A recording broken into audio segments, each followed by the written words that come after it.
Sir, it is a momentous day in the history of our Parliament. It was a historic day that this House, which witnessed our freedom struggle, witnessed India's tryst with destiny, witnessed the creation of the Indian Constitution, and is now witnessing as we are bidding adieu to this great House, sir. As members of Parliament, we have dedicated ourselves to serving our beloved nation. Over the past 7 decades, as the Honourable Prime Minister has noted, more than 8,500 members have tirelessly served our mother India within these hallowed halls. It's worth noting that many of these dedicated individuals hail from Andhra Pradesh as well. On this solemn occasion, I wish to pay my heartfelt respects and express my profound gratitude to each of them for their unwavering service. Sir, I'm here to serve my second term, extending my services to the people of my constituency, state and country. It would be remiss of me not to mention a towering figure in Indian politics, the great Gandhian, the legendary freedom fighter, Professor Acharya N.G. Ranga.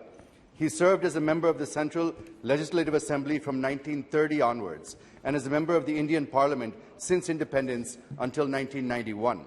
Professor Ranga achieved the remarkable feat of 60 years of service in this House, starting with the Constituent Legislative Assembly in 1930, and 50 years as a parliamentarian, earning him a place in the Guinness Book of World Records. Many of you have seen his statue at Building Gate number 4 of this Parliament House. Sir, Professor Ranga was an inspiration to generations of politicians, including my own grandfather, Sri Paturi Rajgopal Naidu, a freedom fighter and 2-time Member of Parliament during the 6th and 7th Lok Sabha.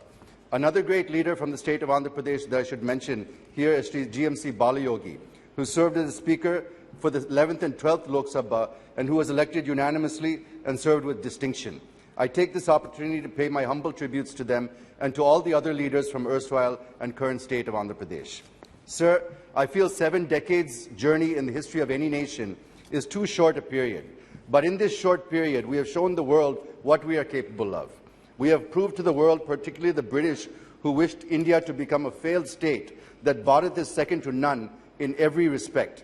We have proved and demonstrated to the world, the recent example being the G20 summit, that India's civilization, culture, philosophy, and more than anything else, the concept of Vasudhaiva Kutumbakam cannot be destroyed. We could achieve these in spite of being home to almost every single religion in the world, and also to a vast array of diverse cultures, languages, syncretic heritage with rich history of democracy and non-violence. Sir, today's occasion is not to score brownie points. Today's occasion, I feel, is to remember our achievements, successes, experiences, and where we have faltered, and address them through the current discussion. It is also our duty to express what lessons that we have learned from our past mistakes and give inputs for making this country great again.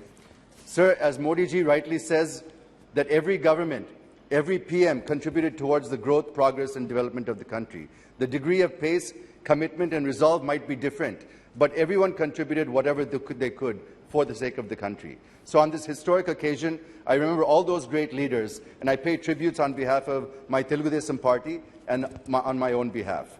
But I would also like to highlight that it was during this period that the bifurcation of Andhra Pradesh was enacted.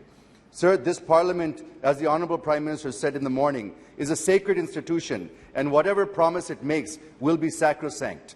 But the commitments made in the AP Reorganisation Act and on this floor are yet to be fulfilled, sir. Even the special category status, which was promised on the floor of this House, has not been implemented till date. I only pray that these sacred promises are implemented without any further delay. Sir, the new capital of Andhra Pradesh is in doldrums. Nobody knows what is the capital of Andhra Pradesh today.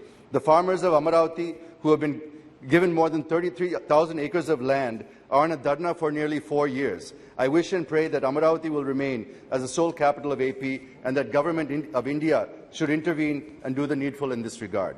Sir, from 2014, under the leadership of Honourable Prime Minister Sri Narendra Modi ji, there have been many initiatives that have been introduced aimed at making India Atmanirbhar and positioning it as a global power. Of the many achievements over the past 9 years, I would rate financial inclusion through Jan Dhan Yojana as the most successful achievement, which helped inclusive growth and reduced corruption, which otherwise, as per Sri Rajiv Gandhi, only 15 paisa used to reach the beneficiary. Yes, Jaydev Galla ji. Sir, just give me Please. few more minutes. There are some very important points I want to make. The second is Ujjwala Yojana, which helped 10 crore women escape from the cooking with firewood, coal, dung, cakes, etc., instead of using safe, clean and environment-friendly LPG. So I'll skip to the answer. Sir, my party, the Telugu Desam Party, has played a pivotal role in this country's politics and growth. Both Sri NTR and Sri Chandrababu Naidu garu played key roles in moulding and shaping both the National Front and the United Front governments. Sir, you may recall that when Sri Vajpayee returned to power in 1999, after having lost the no-confidence motion, the TDP with 29 MPs in the Lok Sabha was the strongest partner of the NDA. And during that government, many key reforms, such as banking sector reforms, telecommunication reforms, aviation reforms, the Golden Quadrilateral Project, the National Highway Development Project, and the promotion of information technology, which saw the establishment of technology parks and IT zones. All these reforms and projects were envisioned by Sri Chandrababu Naidu garu and implemented by the central government, playing a key role in shaping India's economic growth. Sir, Dr. Kalam was also made president with the support of TDP and Sri Chandrababu Naidu garu. Yes. Even in the recent past, the suggestions provided by him during the COVID pandemic helped our country to effectively fight it and come out resilient and stronger. And today we see that an unblemished, seasoned leader being arrested with political incarceration. It is a black day to democracy and the history of AP, sir. I wish to bring to the notice of the Honourable Prime Minister and the Honourable Home Minister how law is blatantly violated, cleverly twisted and maliciously to achieve political vendetta by arresting Sri Chandrababu garu. Sir, 2 minutes, I'll finish, sir. No. The main allegation in the case that 10% share of the state government, which comes to about 371 crores, for the purpose of skill development, had been released to the project implementation companies and was swindled through shell companies.